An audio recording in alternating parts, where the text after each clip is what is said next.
It's hard to remember now, but if you go back to like 2003, 2004, there weren't like thousands of angel investors. There were like 8. It was like it was like Ron Conway and a handful of people, and then Ben and I running around doing it.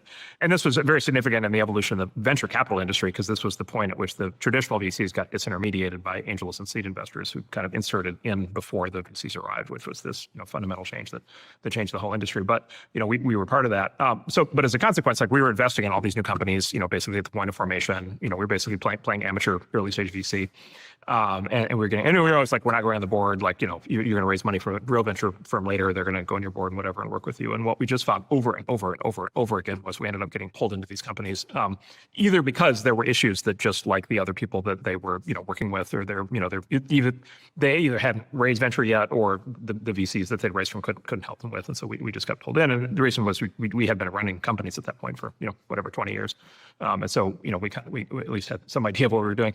And then the other is we kept getting brought into conflict resolution between the founders and the VCs, right? So that because it's like especially because again, much more common at that time, especially if the VC's fundamental point of view is the founder's not going to run the company and we need to like replace you with a professional manager as fast as possible. Like the founders are not necessarily going to like that, and they might resist that. And by the way, even if they're on board with that idea, they might not like the person who the VC wants to bring in. And so we kept ending up in these kind of basically as arbitrators in this sort of, in theory, we were kind of trusted intermediaries because we knew the founders, we knew the VCs, and we could kind of help bridge between that. But literally what happened was after a while, we were like spending like 8 hours a day just doing this. And we're like, all right.